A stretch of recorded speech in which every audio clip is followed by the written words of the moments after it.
অস্ট্রেলিয়ায় সোনা খুঁজতে গিয়ে আবিষ্কৃত হল ৪৬০ কোটি বছরের উল্কাপিণ্ড। এই অবিশ্বাস্য ঘটনার সূত্রপাত হয়েছিল মেলবোর্নের কাছে মরিব্রো নামক এক প্রত্যন্ত এলাকায়। জায়গাটি ঐতিহাসিকভাবে গোল্ড রাশ বা সোনার খনি অঞ্চল হিসেবে পরিচিত। ঊনবিংশ শতাব্দীতে এই এলাকা থেকে প্রচুর সোনা পাওয়া গিয়েছিল। সেই ইতিহাসের টানেই ভাগ্য অন্বেষণে বেরিয়েছিলেন ডেভিড হোল।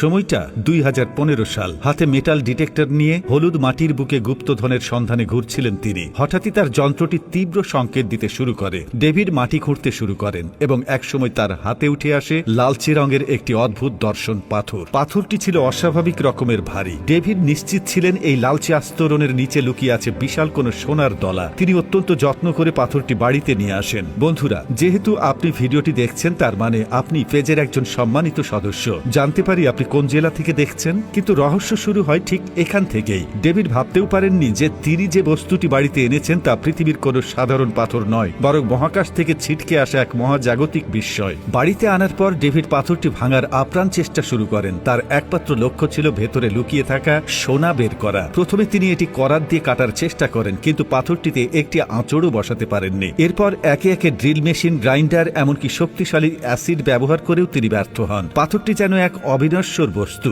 শেষমেশ তিনি একটি হাতুড়ি দিয়ে আঘাত করেন, কিন্তু পাথরটি ভাঙা তো দূরের কথা, উল্টো অক্ষত অবস্থায় তার রহস্যময় রূপ ধরে রাখে। বছরের পর বছর ধরে ডেভিড এই পাথরটি ভাঙার চেষ্টা চালিয়ে যান, কিন্তু কোনোভাবেই সফল হতে পারেননি। অবশেষে কৌতূহলবশত ডেভিড পাথরটি মেলবোর্ন মিউজিয়ামে নিয়ে যাবার সিদ্ধান্ত নেন। তিনি চেয়েছিলেন অন্তত বিশেষজ্ঞরা বলুক এই অদ্ভুত বস্তুটি আসলে কি। মিউজিয়ামের ভূতাত্ত্বিক ডারমাট হেনরি পাথরটি হাতে নিয়েই চমকে ওঠেন। দীর্ঘ ৩৭ বছরের কর্মজীবনে হাজার হাজার মানুষ তার কাছে পাথর নিয়ে এসেছে, যার মধ্যে মাত্র দুটি ছিল আসল উল্কাপিণ্ড। ডেভিড হোলের পাথরটি ছিল সেই বিরলতম।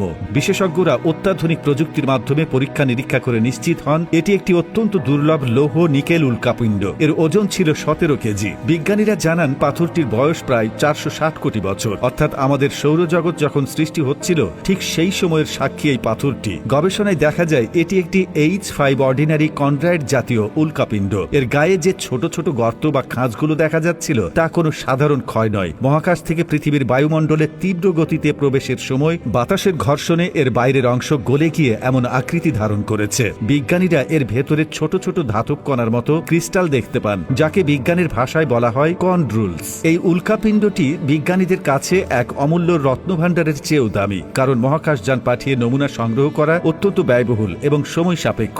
অথচ এই পাথরটি প্রাকৃতিকভাবেই মহাকাশের ইতিহাস বয়ে নিয়ে এসেছে। ডেভিড হোল হয়তো সোনা খুঁজে পাননি, কিন্তু তিনি যা আবিষ্কার করেছেন তা সোনার চেয়েও বহুগুণ বেশি মূল্যবান।